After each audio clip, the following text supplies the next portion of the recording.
આવી ગયો હવારમાં મોટું જોયા બસ સ્ટેન્ડ જાહે હા હા જાય જ ને બસ સ્ટેન્ડ જવા હાટુ તો આપણે લીધી ને ભાડું હે ભાડું તો આપણે 2800 રૂપિયા હે આમાં બેસી જાવ ખાલી 200 રૂપિયામાં બોણી જ કરવાની હમણાં તમને મૂકી જાવ હાલો આપણે આમાં બેસી જાવ હું તમારું હે ને 150 રૂપિયા લઈ લઈશ ચાલો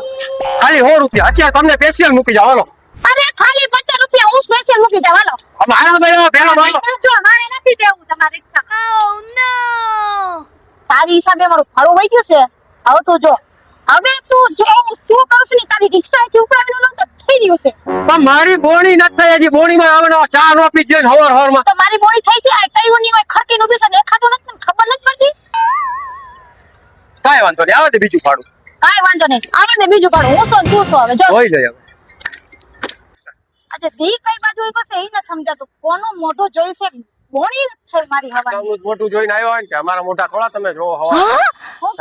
કાંઈ નહીં હવે બોણી થવા દે પછી તારી વાત આવ લાલા હા મારો જીગરી આવ્યો હાલ તમ તારે રેલવે સ્ટેશન જાવું ને કેતો તો ને મને ફોન આવ્યો તો હા બેહી જા એ ભાઈ ક્યાં જાવું છે તમારે રેલવે સ્ટેશન તેન ભાડું કેટલું કીધું છે 250 રૂપિયા હું તમને 200 માં લઈ જઈશ મારું સ્પેશિયલ ભાડું એ મને ફોન કરીને આવ્યો છે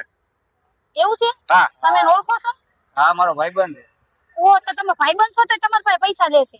હા એક કામ કરો મારી ગાડીમાં બેસી જાઓ હું તમારા પાસે 200 રૂપિયા જ લઈશ હા આપણે 200 બેહી જા આપણે 150 બેહી જા 100 રૂપિયા બેસી જાવ હાલો એક કામ કરો મારે તમારા પાસે 100 રૂપિયા નથી લેવા વટના ખાતર તમે મફતમાં બેસી જાવ હાલો જો જે કેવું સારું હતું ભાઈબંધ હોત હોય આવી રીતના કરે છે આ ભાઈબંધના નામે કલમ છે કલમ બેસી જાવ તમારી રિક્ષામાં મફતમાં તમને જ બેહાડવા છે ભલે જે થાવું હોય ઈ થાય એ મારું ભાડું બગાડ્યું છે તને હું હે ને હા શું મૂકીશ નહીં જોતું મારો દી આવો તો એટલી જ વાર છે